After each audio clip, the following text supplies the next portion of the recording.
네, 안녕하세요 여러분. 반갑습니다. 저는 뉴탐스런 생명과학 1의 박수연입니다.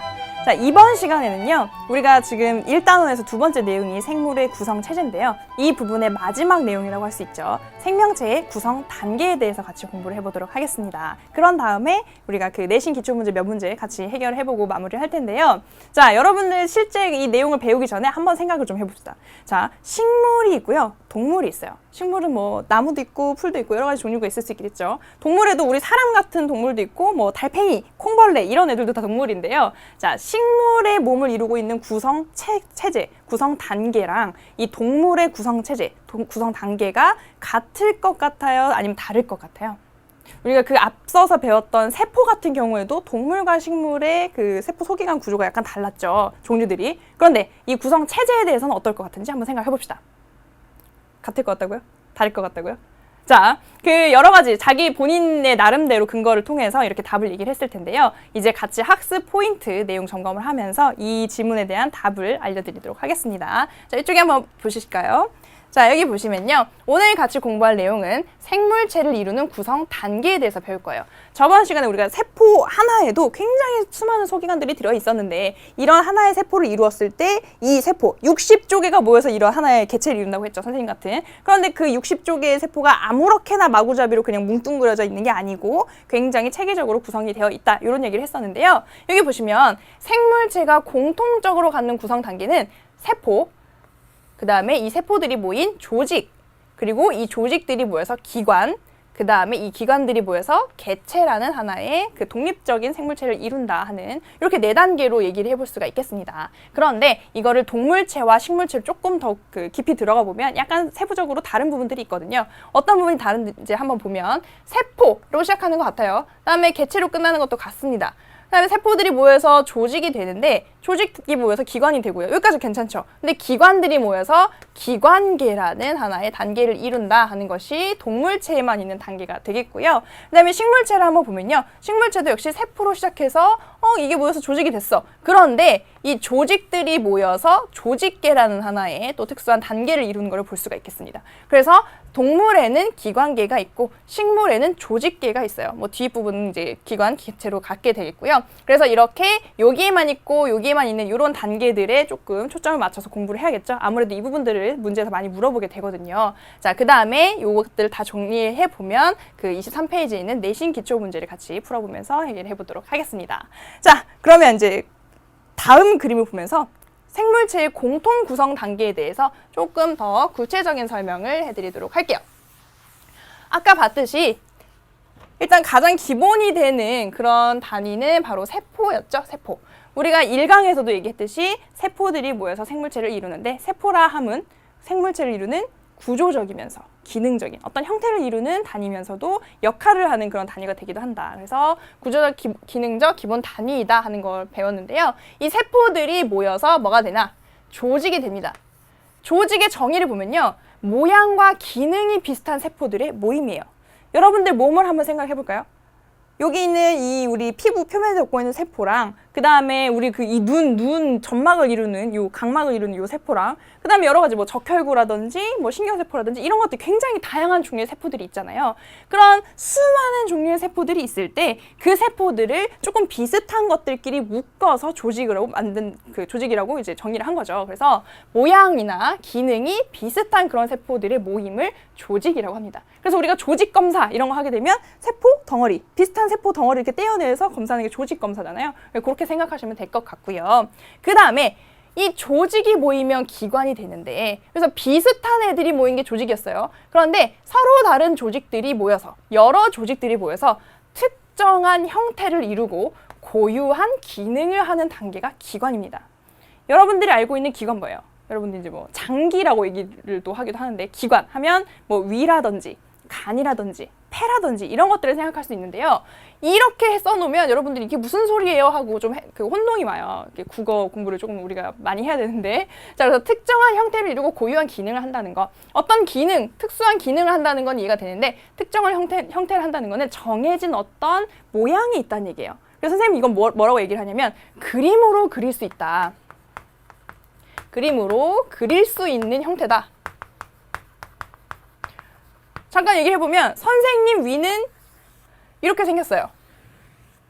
선생님 위는 이렇게 생겼어요. 그런데 지금 선생님을 찍고 있는 이 카메라 감독님의 위는 뭐 별 모양으로 생겼나요?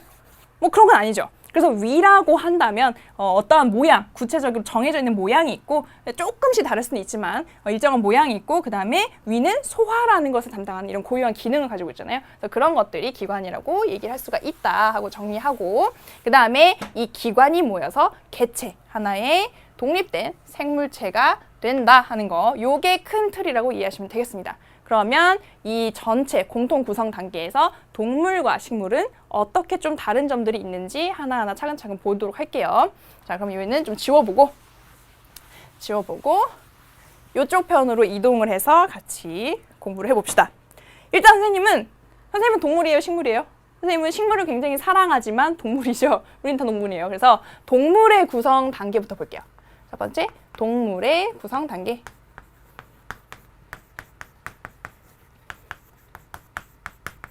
자, 보도록 하겠습니다.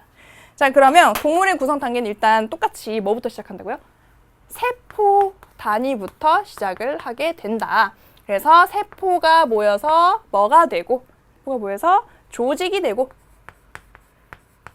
자, 그 다음에 조직이 모여서 뭐가 되고, 뭐가 된다고요? 기관이 되고, 동물체에는 기관이 모여서 되는 어떤 단계가 있다. 그렇죠. 기관계라는 단계가 있다. 그리고 여러 기관계들이 모여서 하나의 개체를 이루게 된다. 자, 여기까지 이렇게 쭉 써놓고 밑에다가 이제 판서를 좀 해볼 거예요. 자, 세포. 여러분들이 알고 있는 세포 종류 뭐가 있을까요? 이걸 학교에서 해보면 막 굉장히 다양한 종류가 나와요. 심지어 막 세포 아닌 것들도 나옵니다. 막 미토콘드리아 막 나오고요. 막 염록체 나오는데 아니에요. 세포의 종류를 한번 보면 뭐 이런 것들도 있을 수 있겠죠. 오늘 선생님의 의상 색깔처럼 의도한 것은 아니지만 이렇게 정열적인 빨간색의 적혈구 있을 수 있고요. 적혈구. 그 다음에 뭐가 있을 수 있을까요? 그 근육세포 같은 종류도 있을 수 있을 것 같고, 그 다음에 굉장히 독특하게 생긴 신경세포 같은 것도 있을 수 있죠. 신경세포. 그 다음에 이렇게 피부 표면을 덮고 있는 이런 여러 가지 상피세포들도 있을 수 있어요.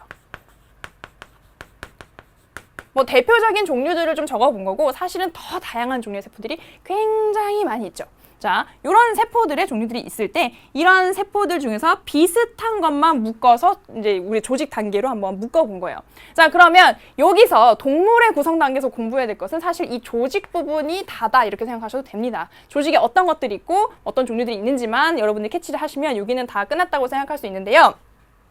자, 선생님이 원래 이렇게 공수표를 잘 날리는 편은 아니지만 오늘 선생님 강의를 듣고 나면 이 부분은 자연스럽게 머리에 들어올 수 있어요.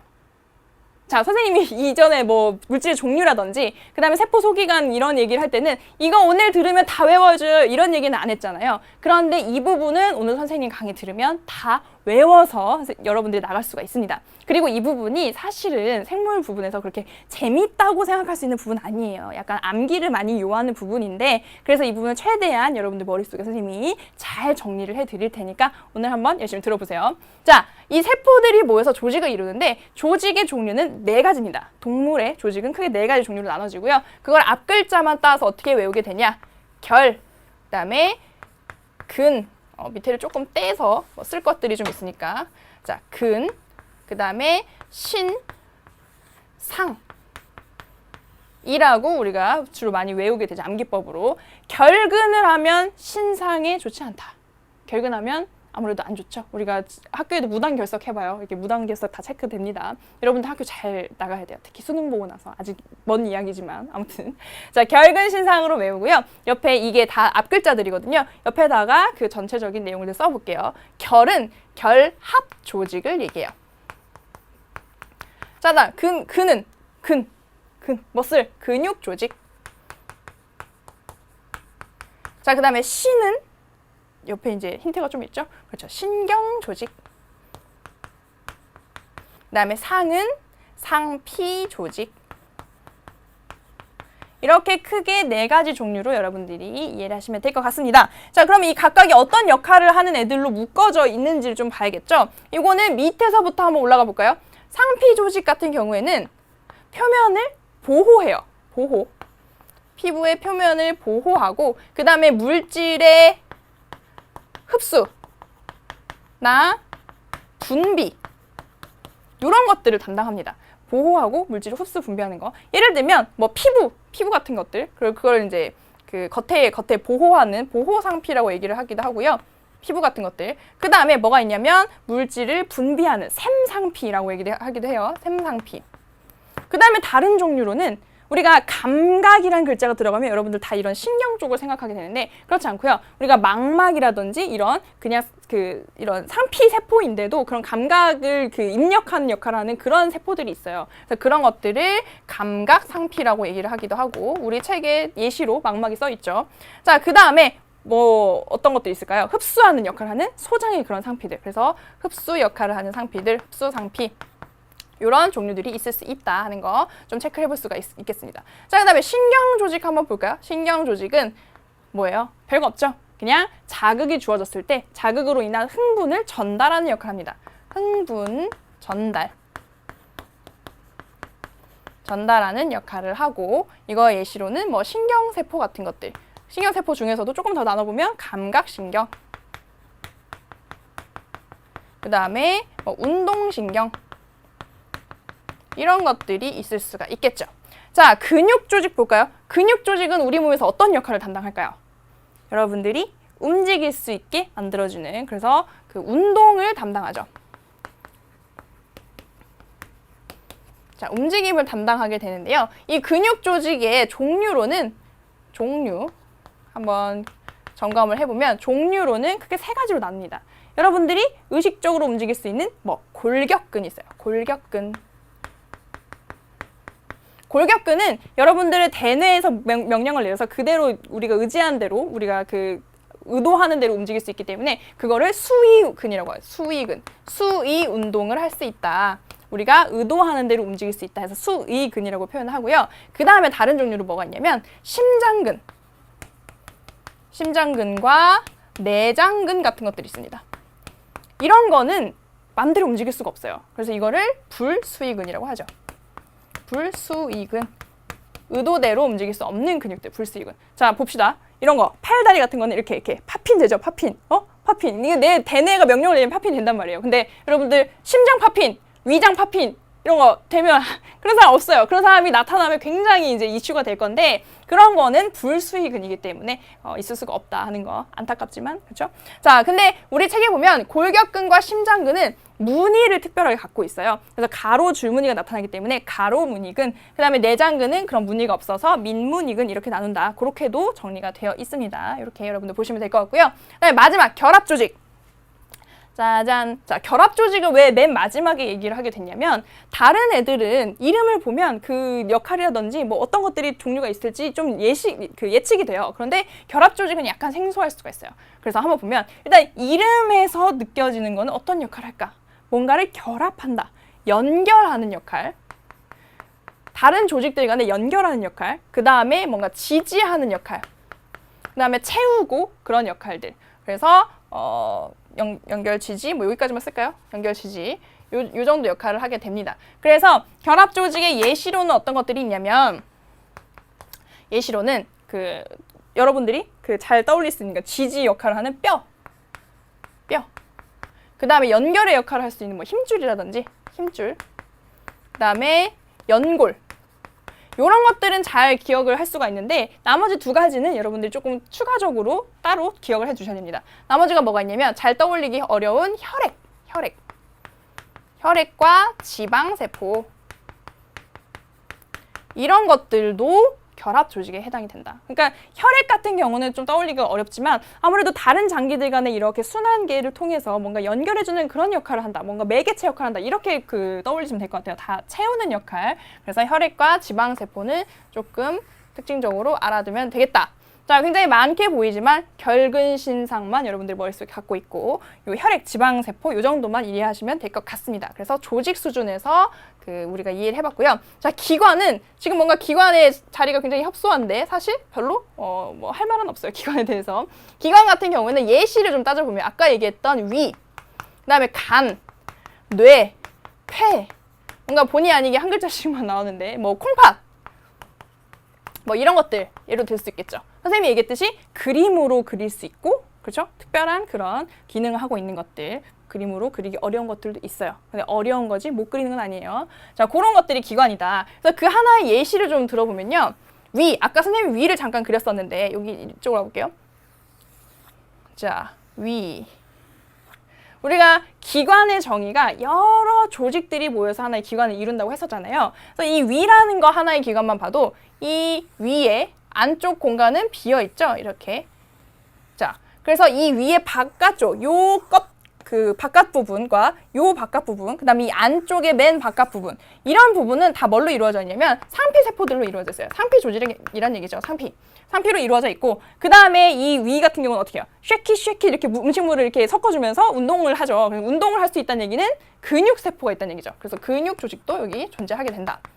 자, 그 다음에 우리가 너무 막 신경을 많이 쓴다든지 뭔가 그러면 소화도 잘 안 되고, 그죠? 막 위가 따끔따끔 아프고 뭔가 그렇다는 얘기는 뭐가 있다는 얘기예요? 신경 조직이 있다는 얘기죠. 그래서 여기는 이제 신경 조직들이 다 있고, 신경 조직들도 있고, 그 다음에 우리가 이 위에다가도 에너지라든지 여러 가지 공급을 해야 되니까 혈액들이 이렇게 많이 왔다 갔다 하게 될 겁니다. 그래서 그런 결합 조직들도 존재한다. 그래서 이렇게 네 가지 서로 다른 조직들이 하나의 기관을 이뤄서 요 하나의 유기적인 그런 기능들을 하게 된다. 이렇게 이해하시면 될 것 같아요. 다른 기관들도 마찬가지고, 하지만 모두 어떤 기관들이든 뭐 상관없이 다 네 가지 조직들이 다 하나의 기관을 이룬다. 이런 건 아니고요. 이 중에서 하나씩은 뭐 빠질 수도 있죠. 예를 들면 뇌 같은 경우는 뭐 근육은 없을 수 있고 그렇게, 하지만 여러 그런 조직들이 모여서 기관을 이루게 된다. 이렇게 이해하시면 되겠습니다. 자, 그 다음에 이 기관들이 모여서 기관계를 이루는데요. 그냥 아무 기관이나 다 모이면 기관계가 되는 거 아니에요. 예를 들어서 뇌랑 폐랑 위랑 모여서 기관계가 되느냐? 그건 아니고요. 비슷한 기능을 하는 그런 기관들이 모여서 기관계가 된다. 그렇게 얘기를 합니다. 그럼 기관계의 그 종류에 대해서는 표를 보면서 같이 얘기를 좀 해볼게요. 자, 여기 표에 지금 동물의 기관계들이 다 정리가 되어 있는데요. 여기 보면 하나, 둘, 셋, 넷, 다섯, 여섯, 일곱, 8개가 정리가 되어 있어요. 그런데 이거는 어떤 기준에 따라서 어떻게 분류하느냐에 따라서 뭐 8개가 될 수도 있고 9개가 될 수도 있고 뭐 다양할 수 있습니다. 근데 지금 여기 정리된 것만 한번 보면요. 신경계, 면역계, 내분비계, 소화, 순환, 호흡, 배설계, 생식계 이렇게 정리가 되어 있는데요. 각각에 해당하는 기관과 각각의 기능들이 정리가 되어 있죠. 일단 기능 먼저 한번 살펴볼게요. 신경계의 기능은 아무래도 흥분의 전달이 되겠고요. 그 다음에 여기에 해당하는 기관은 뇌 또는 척수 같은, 지금 여기는 중추신경계를 적어놨는데 아무튼 요런 것들이 있을 수 있습니다. 자, 그 다음에 면역계와 같은 것은 말 그대로 면역을 담당하는 거죠. 그래서 질병으로부터 인체를 방어하는 기능을 합니다. 요런 것에 들어가는 기관들은 골수나 가슴샘이 있는데 굉장히 생소하게 느껴질 수 있죠. 그래서 여기서는 아니야 이런 것들이 있구나 하고요. 나중에 3단원에서 조금 더 구체적으로 보게 됩니다. 자, 그 다음에 더 생소한 용어 내분비계가 나왔는데요. 요것도 구체적인 설명은 3단원에서 나오고요. 내분비계는 호르몬과 관련된 그런 부분들이구나. 이렇게 지금은 그 정도 이해하시면 됩니다. 그래서 호르몬을 만들어서 내보내는 뇌하수체, 갑상샘, 부신 같은 것들이 여기 들어갈 수 있겠구나 하고 한두 개 정도만 그 예시를 알아두면 될 것 같아요. 자, 그 다음에 여기 조금 우리가 구체적으로 봐야 될 부분이 소화순환, 호흡, 배설 기관계들인데 줄여서 그냥 개만 붙인 거죠. 자, 일단 소화계를 보면 말 그대로 음식물의 소화 또는 흡수를 담당하는 그런 기관들이에요. 여기 봤을 때 입, 위, 간, 이자, 소장, 대장 등. 그래서 우리가 소화가 직접 일어나는 그 공간 자체도 이 기관에 들어가지만 거기에 그 필요한 뭐 소화액 같은 것을 만드는 그런 기관들도 여기 들어가는구나 하는 거 보시면 되고, 여기서는 특히 이 간 또는 이자, 특히 간 부분을 조금 그 문제에서 보기로 나오기도 하거든요. 그래서 간이 소화계에 들어간다는 것 정도는 조금 따로 암기를 하시면 좋겠습니다. 자, 그 다음에 순환계를 보시면요. 순환계는 순환을 시키는 거죠. 그래서 양분, 산소, 노폐물들이 만들어졌을 때 각각을 운반하는 역할을 하는 것이 순환계인데 거기에 들어가는 것은 심장, 펌핑, 심장, 그 다음에 그 통로가 되는 혈관입니다. 자, 간을 조금 주목해야 된다면 여기서는 혈관을 주목할 필요가 있어요. 그래서 혈관 자체는 기관이에요. 혈관은 기관이고 아까 혈액은 뭐였어요? 혈액은 그죠? 조직 수준이었죠. 그래서 결합 조직에 속하는 게 혈액이었고, 그래서 그렇게 두 개 비교를 해주시면 되겠습니다. 자, 호흡계는 호흡하는 건데 호흡의 목적이 뭐예요? 바로 기체의 교환이죠. 그래서 기체의 교환이 일어날 수 있도록 하는 기관들 폐, 기관, 여기 이제 기체가 왔다 갔다 하는 통로가 되는 기관, 그 다음에 그것들이 가늘게 조금 나눠진 기관지, 이런 것들이 예시 기관이 되겠고요. 이 기관과 이 기관은 한자가 다르겠죠? 그렇죠? 이건 공기자가 들어가는 거고. 자, 그 다음에 배설기 같은 경우는 말 그대로 노폐물을 배설하는 역할을 한다. 그래서 콩팥 하는 콩팥, 오중간, 방광 이런 것들이 들어갑니다. 자, 나머지 부분들은 우리가 3단원에서 다 자세히 살펴볼 건데 이 생식계는 우리 교과 과정에서 많이 빠졌죠. 그래서 요거는 그냥 생식세포 형성과 뭐 그런 것들이 관련되어 있다고 잠깐 보고 넘어가시면 될 것 같아요. 그래서 이런 기관과 이런 기관들이 모여서 이런 기능을 하는 기관계를 이룬다 하는 거, 그 정도 이해하시면 되겠습니다. 막 이거 다 달달달달 외워야 되나요? 그렇게 문제 내는 무자비한 분들은 많지 않고요. 이렇게 중간중간 포인트가 되는 부분들, 그런 것들에 신경을 쓰시면 될 것 같아요. 자, 여기까지가 동물이었습니다. 자, 그럼 뭘로 넘어가야겠어요? 우리가 식물 쪽으로 넘어가 봐야겠죠. 그래서 두 번째로는 식물체의 구성 단계. 자, 정리 한번 해보면 일단 시작은 달콤하게 뭘로부터? 그렇죠? 세포부터 시작한다. 세포. 그 다음에 이것들이 모여서 이 식물 같은 경우는 좀 더 외울 것이 많아요. 쓸 것이 많습니다. 그래서 여러분들 마음의 준비 좀 하고, 아까 동물은 그 결근신산만 잘 외우면 됐었는데 이거는 좀 2가지 정도 그런 키워드들이 있어요. 세포들이 모여서 조직을 이룬다. 여기까지는 아까 했고요. 그 다음에 조직들이 모여서 새로운 단계 하나 이룬다 그랬죠? 그게 뭐였어요? 조직들이 모인 무슨 계? 조직계가 있다. 조직계. 그 다음에 조직계가 모여서 뭐가 된다? 기관이 되고요. 쭉쭉 길게 나갑니다. 그 다음에 이것들이 모여서 개체를 이룬다. 그러면 하나하나 한번 짚고 넘어가 보도록 할게요. 다시 세포 수준으로 넘어옵시다. 세포, 우리가 식물에서 알고 있는 세포들의 종류 뭐가 있을까요? 뭐 예를 들면 표피세포, 표피 세포 같은 거 있을 수 있고, 그 다음에 뭐 우리 물관 세포 이런 거 알죠? 물관 세포. 물이 이동하는 통로가 되는 그런 것도 있을 수 있고, 또 뭐가 있을 수 있을까요? 세포들 중에서 여러 가지 뭐 유세포 들어봤어요, 혹시? 유세포? 처음 들어보죠? 그래서 이런 것들이 뭔지, 어떤 역할을 하는지 조금 알아볼 거예요. 자, 이런 여러 가지 세포들이, 더 다양한 세포들이 있는데 그 세포들을 또 나누는 거죠. 그렇게 비슷한 성질을 가진 것끼리. 그래서 조직은 크게 2개로 나눌 수 있어요. 자, 여기까지가 세포고, 조직은 쓸 게 좀 많아서 조직을 크게 2개로 나눴을 때는 분열 조직과 그다음에 영구 조직으로 나눌 수 있어요. 자, 분열 조직은 뭘 잘하는 애들일까요? 이름에 다 나와 있잖아요. 그렇죠? 세포 분열이 굉장히 활발하게 일어나는 것들이 바로 분열 조직에 속합니다. 그래서 이 식물체에서 세포 분열 잘 일어나는데 어디 있어요? 위아래 생장이 일어나는, 길이 생장이 일어나는, 그렇죠. 생장점이 있어요. 생장점. 그 다음에 옆으로 퍼지게 만드는, 옆으로 두꺼워지게 만드는 부피 생장을 담당하는, 그렇죠, 형성층. 이런 것들이 분열 조직입니다.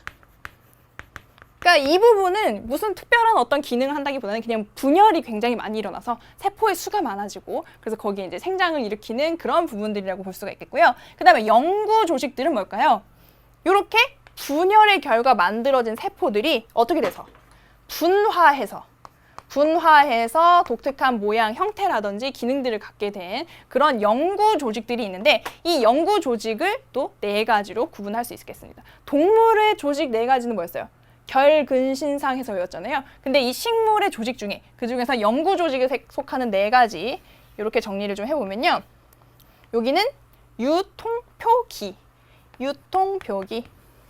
통표기로 한번 나눠볼게요. 자, 그래서 이거 어떻게 외우냐? 영구야, 유통기한 좀 표기해봐. 이렇게. 그죠? 식물에서는 영구야, 유통기한 좀 표기해봐. 이렇게 얘기를 하는 겁니다. 그러면 각각이 무슨 앞글자를 딴 것이냐? 자, 유, 조직. 그 다음에 통, 도, 조직. 그 다음에 표, 피, 조직. 그 다음 기, 개, 조직.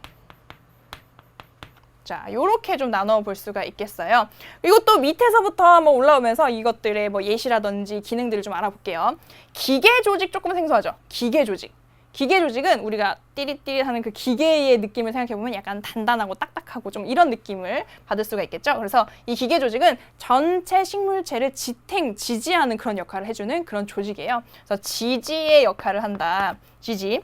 자, 그래서 요 예시 세포들도 많이 있지만 뭐 후각 조직, 후막 조직 이런 것들이 있지만 후각 세포, 후막 세포 이런 것들이 있지만 여기서는 우리 교과서에서 나오지 않으니까 그냥 기계 조직은 지지 작용하는구나. 사실 이것들이 없는 요 기계 조직에 대해서 설명하고 있지 않은 교과서들도 많거든요. 이 정도 이해하시면 될 것 같고, 그다음에 표피 조직. 표피 조직은 뭐 하는 걸까요? 이것도 마찬가지로 뭐 식물체를 보호한다든지 그다음에 물질이 왔다 갔다 하는 그런 통로가 된다든지 그런 것들 역할을 하는 것이 이 표피 조직인데, 아까 동물에서는 무슨 조직이 있었어요? 기억을 떠올려보면 상피 조직이 있었죠. 상피. 동물에서는 상피였고 이게 식물로 오면 표피라고 얘기를 합니다. 이렇게 구분해서 불러줘야 돼요. 이렇게 헷갈리면 안 되고. 그래서 뭐 입안 표피 세포 이렇게 얘기 안 하죠. 입안 상피 세포 이렇게. 표피 조직은 보호하거나 뭐 물질의 출입, 물질의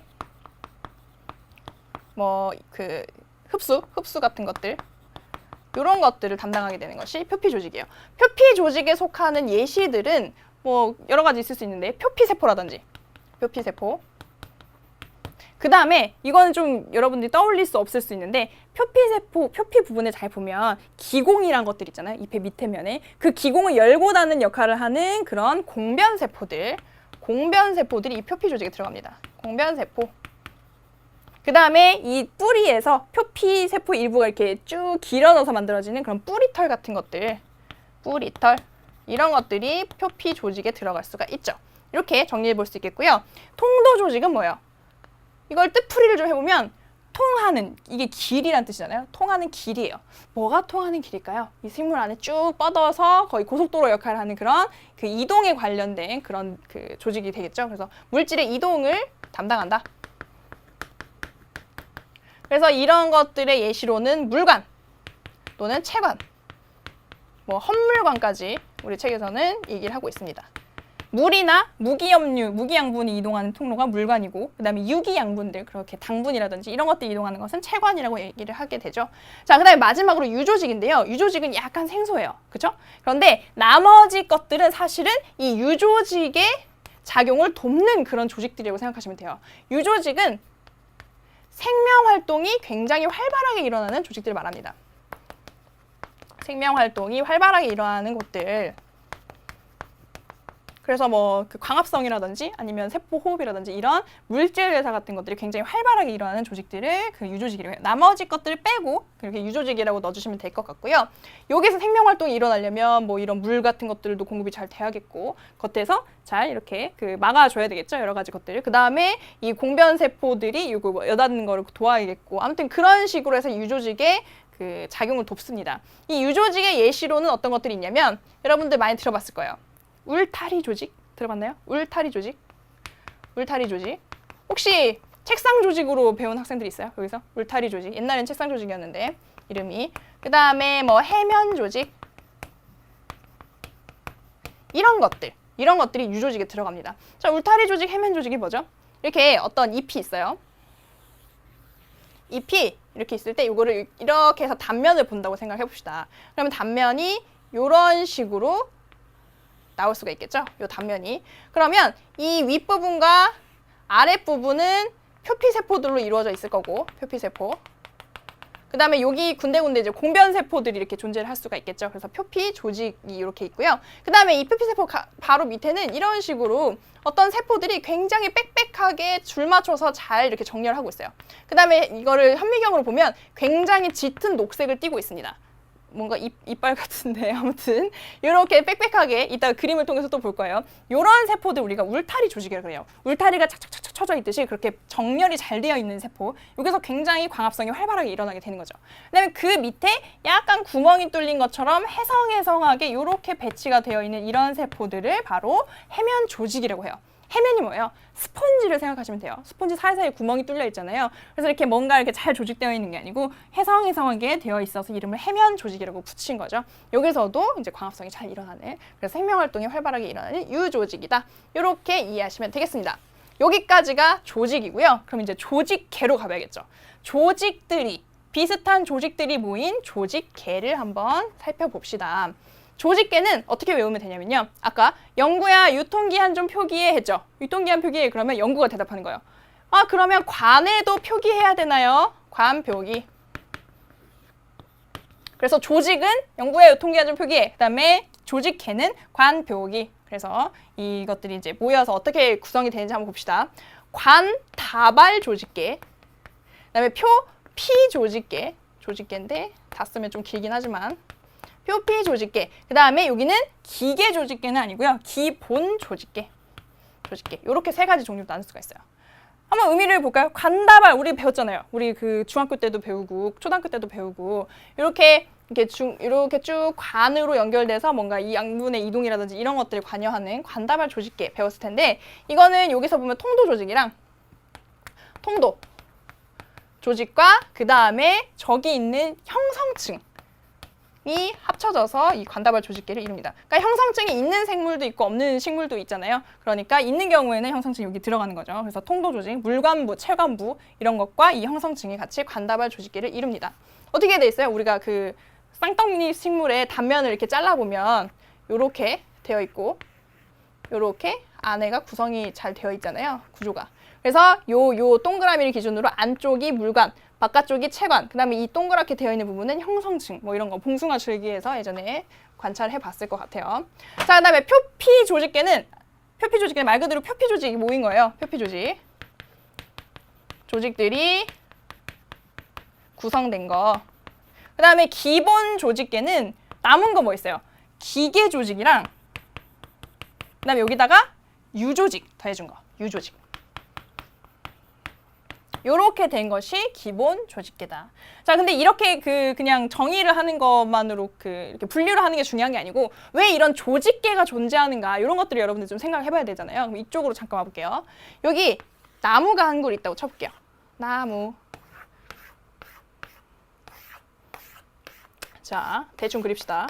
자, 이렇게 이파리도 풍성하고 자, 이렇게 나무가 있을 때 표피라는 것은 여기는 표피가 있고 여기는 없고 막 이렇게 끊어져 있는 경우가 있어요? 그런 건 없죠. 표피라는 것은 그냥 쭉 이어서 쭉 어디든 빈틈없이 쫙 연결이 돼 있어요. 그래서 이 표피 조직이란 것들이 쫙 연결이 돼서 하나의 표피 조직계를 이뤄서 같이 공통적인 역할을 하게 되는 거예요. 그 다음에 관다발 같은 경우에도 여기 뿌리에 물관이 있어요. 그 다음에 줄기에도 물관이 있어요. 잎에도 물관이 있는데 얘들이 연결이 안 돼 있다고 쳐봐요. 그러면 기능을 할 수가 없겠죠. 그래서 이런 물관이 쫙 연결돼서 하나의 물을 수송하는 그런 이렇게 조직계를 이루는 거예요. 그래서 이렇게 통도 조직들이 쫙 모여서 관다발 조직계를 이루게 되고 그다음에 나머지 부분들을 우리가 기본 조직계라고 불러주면 되겠죠. 그래서 이렇게 조직들이 모여서 조직계를 이룬다까지 정리가 됐고요. 영구야 유통기한 표기해. 그러면 관에도 표기해요. 이렇게 여러분들 이해하시면 되겠습니다. 자, 그 다음에 이제 기관 봐야겠죠. 기관은 약간 간단해요. 기관. 비교적 간단한데 기관은 두 가지로 나눌 수가 있습니다. 바로 영양기관과 그다음에 생식기관. 요렇게 나눌 수가 있겠는데요. 이름에서 조금 냄새가 솔솔솔 오죠. 그리고 영양기관 얘기는 언제 한번 해봤냐면 우리가 그 예전에 1강에서 2강이었나요? 그 생식과 발생 얘기를 할 때 생식과 유전 얘기를 할 때 그때 생식 방법에서 영양생식이라는 얘기를 했었어요. 이 영양기관을 뚝 잘라가지고 이렇게 해놓으면 거기서 이제 새로운 개체가 나오는 그런 영양생식 얘기를 하면서 영양기관 얘기를 했었는데 이거는 말 그대로 영양분을 합성하거나 이동시키거나 아니면 저장하는 그런 역할을 하는 부분들이에요. 그러니까 이 개체 하나를 먹여 살리는 데 관여하는 그런 기관들이 바로 영양기관입니다. 뭐가 있을 수 있을까요? 그 먹여 살리는 데 관여하는 기관. 바로 우리가 잘 알고 있는 뿌리, 줄기, 잎, 뿌리, 줄기, 잎 같은 것들. 이런 거 다 그릴 수 있죠. 뭐 이파리라든지 이런 거 그릴 수 있죠. 기관이란 얘기예요. 뭔가 그 형태가 있습니다. 자, 그래서 영양기관으로는 뿌리, 줄기, 잎이 있을 수 있고요. 생식기관은 말 그대로 뭐예요? 뭔가 생식, 자손을 낳는 데 관여하는 기관이라는 얘기죠. 그래서 생식기관. 이 영양기관은 내 몸뚱이 하나 먹고 살자 이거고 생식기관은 자손을 보자 이런 데 관여하는 기관이에요. 그래서 생식기관으로는 꽃이라든지 꽃. 생식기관이었다니 맙소사. 그래요. 미안해요. 꽃이라든지 아니면 열매, 종자 같은 것들 이런 것들이 생식기관에 들어갈 수가 있습니다. 자, 많다고 볼 수도 있는데 여러분들 지금 다 머릿속에 들어오지 않았을까? 이거 선생님의 그 너무 많은 욕심인가요? 자, 그러면 그림을 보면서 이걸 전체적으로 한번 정리 좀 해볼게요. 동물체의 구성 단계와 식물체의 구성 단계를 자, 이쪽으로 한번 봅시다. 우리 교재에도 있는 그림이죠? 자, 일단 여기서 세포, 조직, 기관, 기관계, 개체에서 우리가 주목해야 될 단계, 여기만 있는 단계 뭐라고요? 바로 기관계다. 이거 굉장히 문제에 자주 나와요. 이게 기관계 자리에 뭐 조직계를 넣는다든지 이런 식으로 해가지고 많이 물어보거든요. 자, 이렇게 할 수가 있고, 자, 우리가 여기서 잡아야 될 포인트는 뭐였어요? 조직의 4가지 종류. 4가지 종류. 여기는 지금 3가지밖에 없죠? 뭐가 빠졌는지 한번 봅시다. 결, 근, 신상인데 결이 없죠. 그래서 여기 이제 결합 조직까지. 결합 조직에서 알아야 될 예시는 뭐가 있었어요? 결합 조직에 혈액이나 지방세포들이 들어있었다. 이렇게 4가지로 정리를 좀 해볼 수가 있겠고, 이런 것들이 모여서 기관이 되고, 이 기관들이 비슷한 기능한 기관들이 모여서 기관계를 이뤘다. 그래서 소화계, 순환계, 뭐 호흡계, 배설계 이런 것들을 이뤘었다 하는 얘기를 했었습니다. 그래서 이런 것들이 다 모이면 하나의 개체가 이루어진다 하는 거 여러분들 확인하시면 되겠고요. 그 다음에 여기 볼까요? 자, 이제 식물체의 구성 단계예요. 아무래도 동물체보다 식물체의 구성 단계가 뭐랄까 조금 더 이게 복잡하고 하다 보니까 문제에서 이걸 물어보는 경우도 많이 있어요. 그 다음에 그림으로 줘버리면 여러분들이 좀 헷갈리고 혼동스러워 하거든요. 그래서 특히 이파리 그려진 요 그림을 여러분들이 잘 이해를 하셔야 됩니다. 자, 잠깐 보면 세포, 조직, 다음에 뭐가 있는 게 포인트예요? 바로 조직계가 있는 게 포인트가 되겠죠. 조직계. 동물에는 없고 식물에만 있는 그 구성 단계죠. 그 다음에 기관, 개체 이렇게 된다. 자, 조직은 크게 2가지로 나누면 뭐랑 뭘로 나눠진다 그랬어요? 크게 2개로 나누면 그렇죠. 분열 조직과 영구 조직으로 나눌 수 있는데 이 영구 조직을 4개로 또 나누게 되면 우리가 어떻게 외우게 된다? 영구야 뭐 해라? 유통기한 표기해라. 그래서 유통표기. 여기는 통, 표, 해면 조직은 지금 유조직의 한 종류예요. 그래서 유통표 나왔고 여기에 플러스 기계 조직 생각해 줄 수 있겠네요. 자, 그다음에 이것들이 모이면 조직계가 되는데 조직계는 3가지 종류 뭐 있었어요? 영구야 유통기한 표기해 했더니 영구가 뭐라고? 아, 관에도 표기해요. 그래서 관표기. 여기 한번 그림 볼까요? 이렇게 봤을 때 여기 맨 이 잎의 단면인데요. 잎의 맨 윗부분이랑 맨 아랫부분 여기 보시면 표피랑 뭐 공변세포들 같은 거 이런 것들이 묶여서 표피 조직계를 이룹니다. 표피 조직계. 그 다음에 여기 뭐 잎에 만약에 털이 좀 나 있다. 그러면 이 털까지 다 포함해서 표피 조직계에 들어가요. 이렇게. 자, 그 다음에 여기 보시면 이 표피 바로 밑부분에 굉장히 정렬이 잘 돼 있고 굉장히 푸르른 부분 이렇게 이 부분을 울타리 조직이라고 한다고 그랬죠. 그다음에 그 밑에 약간 조금 더 울타리 조직보다는 좀 해성해성하게 구분이 되어 있는 이 부분이 해면 조직이라고 그랬어요. 그래서 이 울타리 조직과 해면 조직을 합쳐서 기본 조직계라고 한다. 근데 사실 이 기본 조직계는 이런 유조직 말고도 기계 조직 같은 것도 여기 들어간다 하는 얘기를 했었고요. 자, 그 다음에 여기 보면 물관이나 체관 또는 이렇게 형상층이 있는 경우는 형상층도 들어가서 여기가 관다발 조직계를 이룬다. 그래서 관, 표, 기 이렇게 3종류다 하는 거 여러분들이 이해하시면 되겠습니다. 자, 그래서 조직계가 모여서 여러 조직계가 모여서 하나의 기관을 이루게 되는데 기관에는 2종류가 있어요. 뭐랑? 영양기관, 생식기관. 영양기관과 생식기관. 그래서 양분에 관련된 일을 하는 뭐 뿌리, 줄기, 잎 이런 게 영양기관이었고 생식기관은 자손을 낳는 데 관여하는 그런 기관들이었다 하는 거 여러분들이 점검을 할 수가 있겠습니다. 자, 그러면 요 차이점 어떤 부분은 동물에만 있고 어떤 부분은 식물에만 있고 이런 부분에 중점을 둬가지고 복습 잘 하셔야 돼요.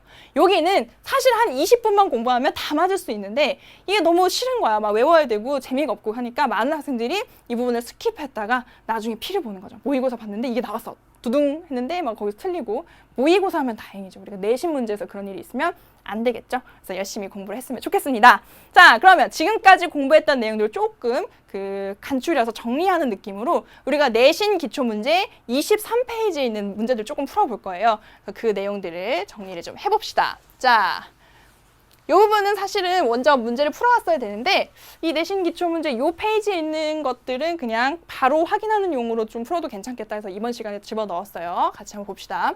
여기서 맞는 것은 O, 틀린 것은 X 이렇게 표기를 하라고 여기 나와 있는 건데요. 자, 하나씩 읽어볼게요.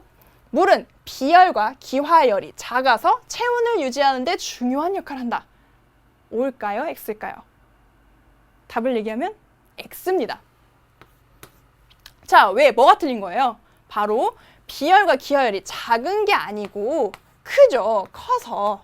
요렇게 바꿔야 맞는 설명이 되는데 이렇게 잘못 제시를 하고 있죠. 그래서 틀렸다 이렇게 볼 수 있고, 그다음에 탄수화물은 우리 몸의 주요 에너지원으로 사용된다. X? 맞죠?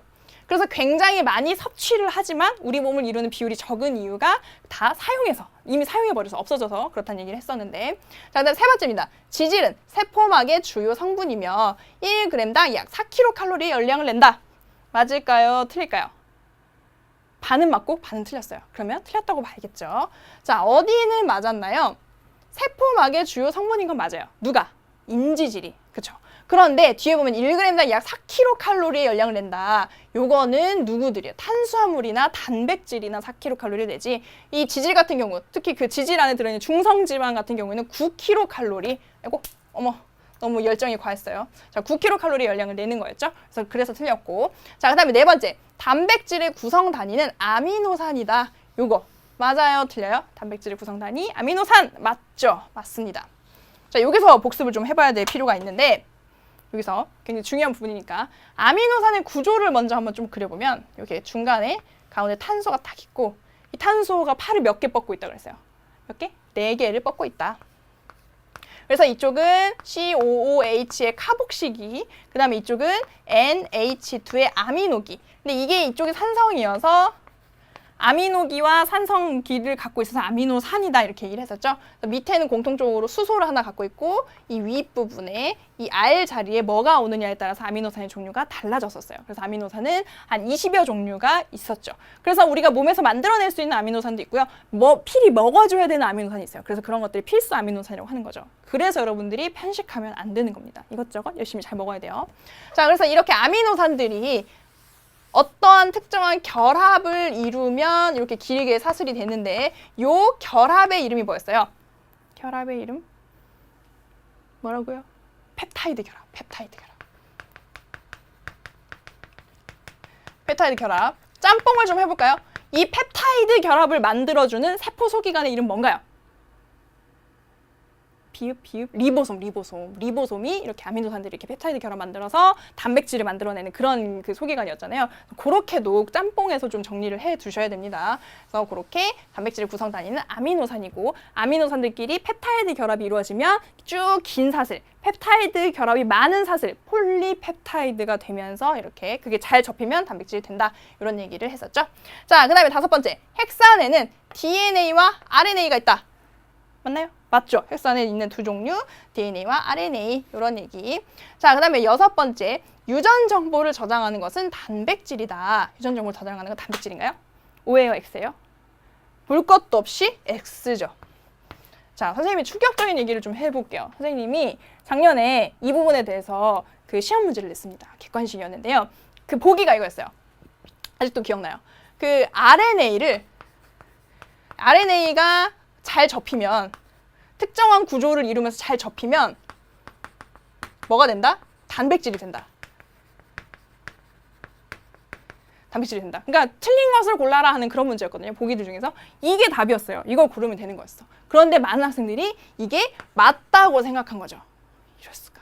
자, RNA는 뭐예요? RNA는 그냥 유전 정보를 담고 있는 유전 물질이잖아요. 그러니까 여기는 이런 것들이 써 있는 거예요. RNA에 써 있는 정보는 뭐 첫 번째 자리에는 어떤 아미노산이 오고, 아미노산 A라는 종류가 오고, 그 다음 자리에는 아미노산 C가 와야 돼. 그 다음 자리에는 뭐 아미노산 S가 와야 돼. 뭐 이런 식으로 어느 자리에 어떤 아미노산이 올 건지 그런 정보들을 갖고 있는 그 유전 물질이라고 보시면 돼요. 쉽게 생각해서. 그래서 이런 설계도를 바탕으로 실제 그 자리에 아미노산을 붙여서 단백질을 만들게 되는 거죠. 전혀 별개의 물질입니다. 그래서 RNA를 잘 이렇게 꼬깃꼬깃 한다고 단백질이 되는 게 아니에요. 그래서 그런 충격, 이게 생각보다 얼마나 많이 틀렸냐면, 선생님네 학교가 공부를 잘하는 편이기도 한데 20%가 안 됐어요. 정답률이. 굉장하죠? 자, 우리 학생들 같이 공부합시다. 그치?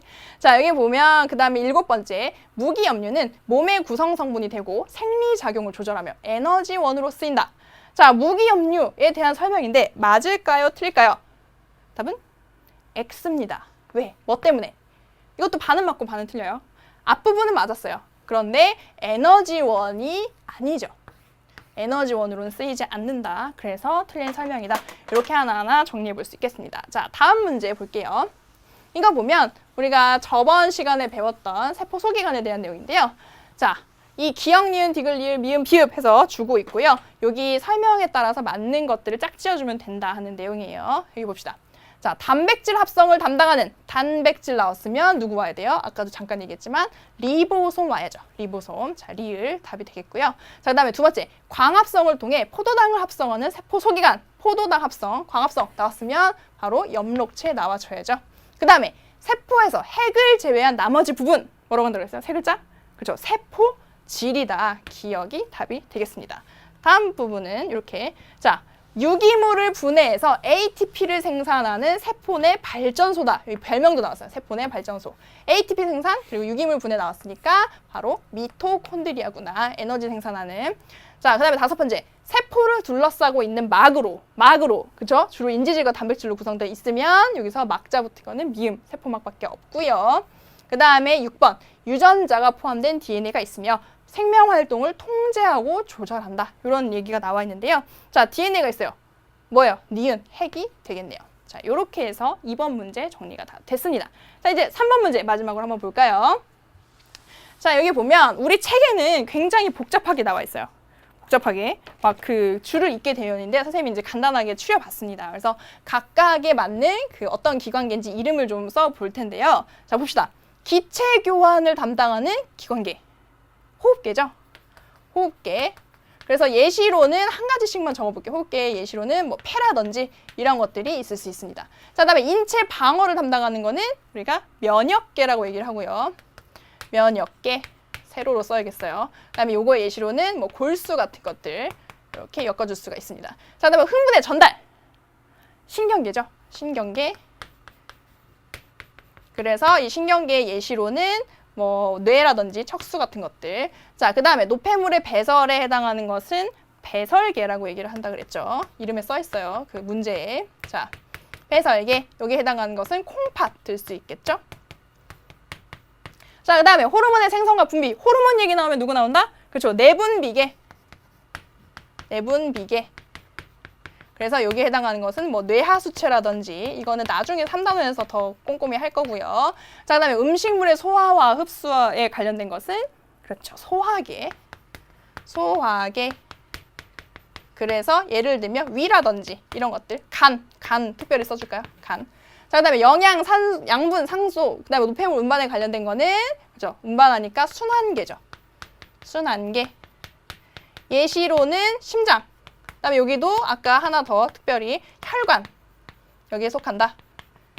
요렇게 정리를 해볼 수가 있겠습니다. 자, 그래서 오늘 조금 많은 내용 다뤘는데 문제풀이가 있어서 조금 더 많게 느껴졌죠. 오늘 여러 가지 내용들 정리를 해봤고요. 큰 두 번째 주제, 생물의 구성 체제에 대해서 마무리를 했습니다. 자, 이 다음 시간에는 뭐가 있어요? 우리가 문제풀이가 있잖아요. 그래서 오늘 여러분들이 어떻게 이게 학습이 됐는지 이 자막 내보내주세요. 자, 수강후기에다가 거기 이제 올리는 것도 중요하겠지만 그 다음에 우리가 다음 시간에 같이 풀어볼 문제 꼭 먼저 풀어보고 그 다음에 강의 듣도록 합시다. 알겠죠? 선생님 말 당부 꼭 기억했으면 좋겠어요. 자, 그럼 오늘도 수고 많이 하셨고 다음 시간에 같이 만나도록 하겠습니다.